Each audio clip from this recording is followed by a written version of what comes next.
നമസ്കാരം, ഞാൻ മനോജ് നെടിയാക്കൽ. ഇന്നത്തെ റബ്ബർ ന്യൂസിലേക്ക് എല്ലാവർക്കും സ്വാഗതം. റബ്ബറിൻ്റെ താങ്ങുവില 200 രൂപയായി വർദ്ധിപ്പിച്ച തീരുമാനം നവംബർ 1 മുതൽ ഉള്ള ബില്ലുകൾക്ക് ബാധകമാക്കി ധനം വകുപ്പ് ഉത്തരവിറക്കിയിരുന്നു.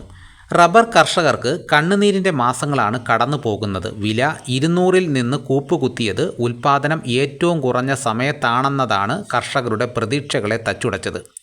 അന്താരാഷ്ട്ര വില ഇടിഞ്ഞതും ആഭ്യന്തര ഡിമാൻഡ് ഉയരാത്തതുമാണ് റബ്ബർ മേഖലയ്ക്ക് തിരിച്ചടിയായത്. കഴിഞ്ഞ ദിവസങ്ങളിൽ രാജ്യാന്തര വില വീണ്ടും തിരിച്ചുവരവിൻ്റെ സൂചനകൾ കാണിച്ചതായാണ് റബ്ബർ മേഖലയിൽ ഇപ്പോഴത്തെ പ്രതീക്ഷയ്ക്ക് കാരണം. 180 രൂപയ്ക്ക് താഴെ പോയിരുന്നു ഈ സീസണിൽ രാജ്യാന്തര വില. എന്നാൽ കഴിഞ്ഞ കുറച്ച് ദിവസങ്ങളിലായി വില മുകളിലേക്കാണ്. കഴിഞ്ഞ 10 ദിവസത്തിനിടെ ബാങ്കോക്ക് വില 10 രൂപയ്ക്ക് മുകളിൽ കൂടി. ഇപ്പോൾ വില 196 രൂപയിലാണ്. വരും ആഴ്ചകളിൽ വില 200 കടക്കുമെന്നാണ് സൂചന. ഡിമാൻഡ് ഉയരുന്നു. നിലവിൽ രാജ്യാന്തര വിലയേക്കാൾ 10 രൂപ താഴെയാണ് ആഭ്യന്തര വില.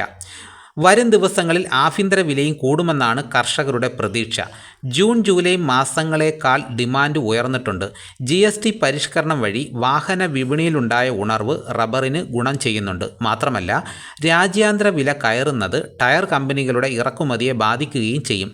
രാജ്യാന്തര വില കൂടി നിൽക്കുമ്പോൾ പക്ഷേ ഇറക്കുമതി അത്ര ലാഭകരമല്ല. അങ്ങനെ വരുമ്പോൾ ആഭ്യന്തര വിപണിയിൽ നിന്ന് കൂടുതൽ ചരക്ക് ശേഖരിക്കേണ്ടി വരും.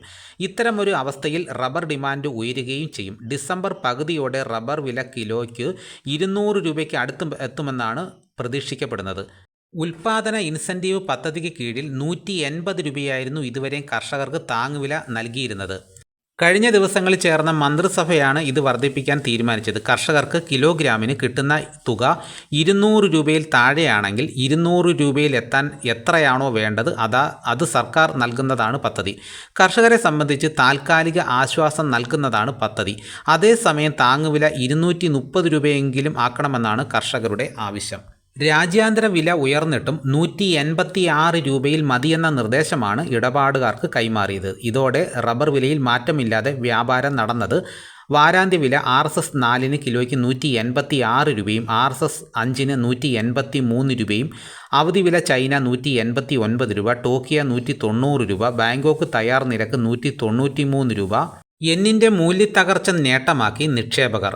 ജപ്പാൻ ഒസാക്ക എക്സ്ചേഞ്ചിൽ റബ്ബർ മുൻവാരം സൂചിപ്പിച്ച അതേ ടാർഗറ്റിൽ സഞ്ചരിച്ച് നിക്ഷേപകരെ രോമാഞ്ചം കൊള്ളിച്ചു. പിന്നിട്ട വാരം സൂചിപ്പിച്ച അതേ തലത്തിലേക്ക് റബ്ബർ കൃത്യമായി ചുവടുവെച്ച് പുതിയ ഉയരങ്ങൾ സ്വന്തമാക്കാൻ നീക്കം നടത്തി.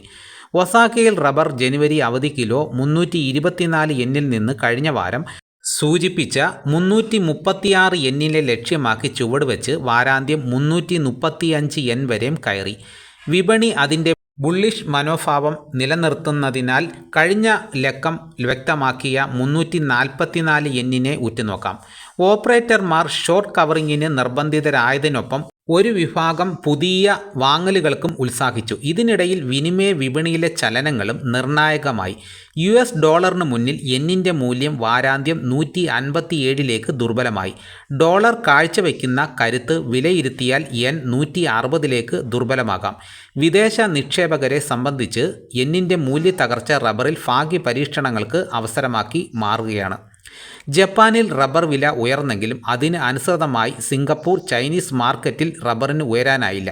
ഒസാക്കയിൽ ബൈങ്ങിന് ഉത്സാഹിച്ചവർ തന്നെ മറ്റ് 2 വിപണികളിലും ഷോർട്ട് പൊസിഷനുകൾക്ക് നീക്കം നടത്തിയതായി വേണം അനുമാനിക്കാൻ. ഇതാണ് ഇന്നത്തെ റബ്ബർ ന്യൂസ്. ഇതോടുകൂടി വീഡിയോയുടെ പൂർണ്ണമാകുന്നു. എല്ലാവരും ലൈക്ക് ചെയ്ത് സപ്പോർട്ട് ചെയ്യണം. ലൈക്ക് ചെയ്ത് കഴിഞ്ഞാൽ ഹൈപ്പിലും കൂടെ ക്ലിക്ക് ചെയ്ത് സപ്പോർട്ട് ചെയ്യണം. ആദ്യമായിട്ടാണ് ഈ ചാനൽ കാണുന്നതെങ്കിൽ സബ്സ്ക്രൈബ് ചെയ്ത് വെക്കുകയാണെങ്കിൽ ഇതേപോലെയുള്ള വീഡിയോസ് കൃത്യമായി നോട്ടിഫിക്കേഷൻ കിട്ടുന്നതായിരിക്കും. മറ്റൊരു വീഡിയോയുമായിട്ട് ഉടനെ എത്താം. എല്ലാവർക്കും എൻ്റെ നന്ദി.